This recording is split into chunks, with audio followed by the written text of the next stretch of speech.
What specific problem does the new method or algorithm aim to solve, and what are the limitations of existing methods that it attempts to address?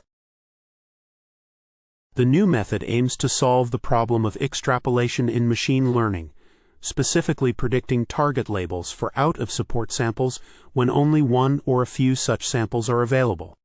Existing methods, such as unsupervised domain adaptation and domain generalization, rely on assumptions of overlapping supports and access to multiple source distributions, which are not applicable in scenarios with limited target samples.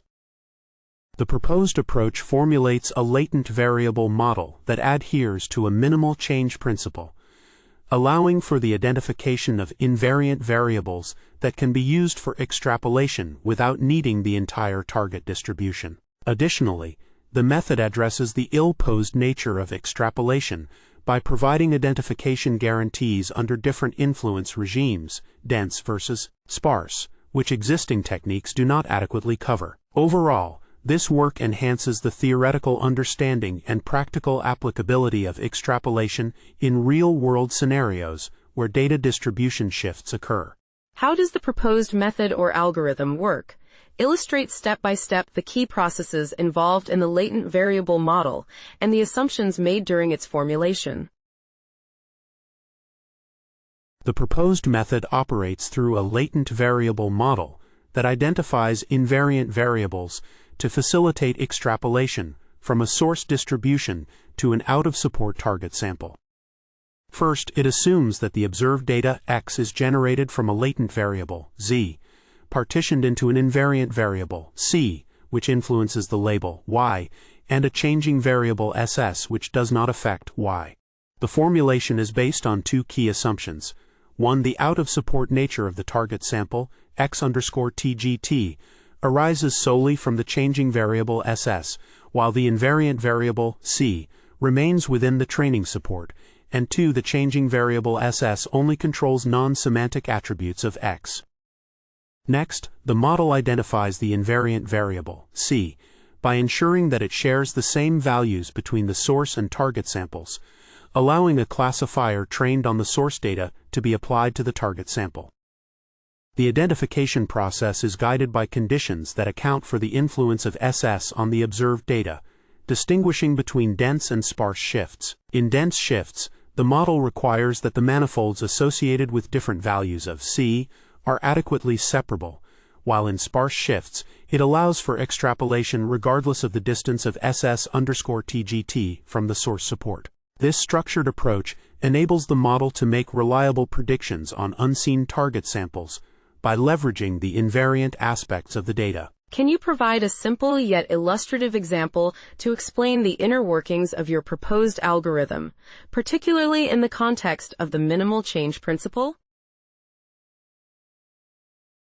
A simple illustrative example of our proposed algorithm in the context of the minimal change principle can be seen with the recognition of a cow in different environments. Imagine a scenario where a model has been trained on images of cows in a pasture, the source distribution. If we then present the model with an image of the same cow on a beach, the target sample, the background, which corresponds to the changing variable SS, has drastically changed, but the cow itself remains recognizable, the invariant variable C.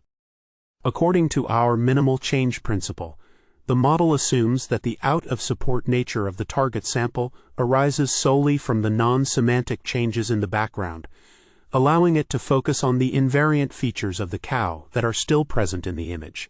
Thus, by identifying the invariant variable C from the source distribution, the model can successfully predict the label of the target sample, demonstrating how our algorithm effectively handles extrapolation despite significant shifts in the input data.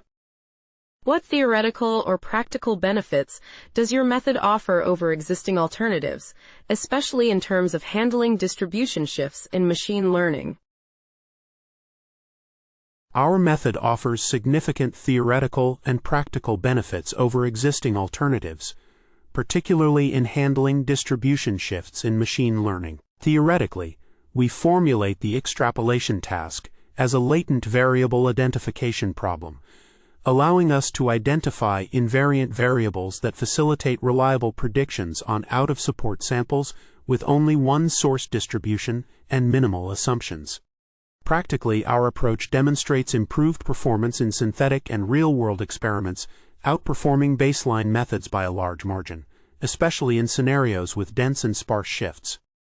Additionally, we enhance state-of-the-art test time adaptation (TTA) methods, such as MAY-TTT and Tesla, by incorporating a likelihood maximization term and sparsity constraints, which preserve source information during adaptation and improve alignment with the target distribution. Overall, our framework not only provides a robust theoretical foundation for extrapolation, but also translates into tangible performance gains in real-world applications. How is your method validated or tested? Can you discuss the experimental design, datasets used, and the specific metrics that demonstrate the effectiveness of your approach? Our method is validated through synthetic and real-world data experiments, specifically on datasets such as CIFAR10C, CIFAR100C, and ImageNet-C. In the experimental design, we follow the protocols outlined for test time adaptation, TTA methods like Tesla, employing a ResNet 50 backbone pre-trained on clean datasets with joint contrastive and classification losses. We assess the performance of our approach by comparing it against baseline methods, including IMSDA and models trained solely on source data, using metrics such as average error rates across various corruption types. The results consistently show that our method outperforms these baselines, validating our theoretical insights and demonstrating the practical viability of our latent variable model. Additionally, we incorporate entropy minimization and sparsity constraints into existing TTA frameworks, further enhancing their performance, which is evidenced by significant improvements in error rates across all tested datasets. What significant results were achieved with your new method, and how do they compare with the performance of baseline methods or traditional techniques in similar scenarios? Our new method demonstrated significant improvements in extrapolation tasks, particularly in scenarios involving both dense and sparse shifts. In synthetic data experiments, our approach consistently outperformed baseline methods, such as IMSDA and models trained solely on source data, achieving a large margin over nearly random guesses across all subsettings. This validates our theoretical results and highlights the inadequacy of directly applying traditional domain adaptation methods to extrapolation tasks, which can lead to negative effects due to the lack of target distribution in their training. Additionally, in real-world experiments, we integrated entropy minimization steps into the MAY-TTT framework, which significantly enhanced its performance, further demonstrating the synergy between autoencoding and our theoretical framework. Overall, our method not only provides a robust solution for extrapolation, but also sets a new standard for performance in this challenging domain.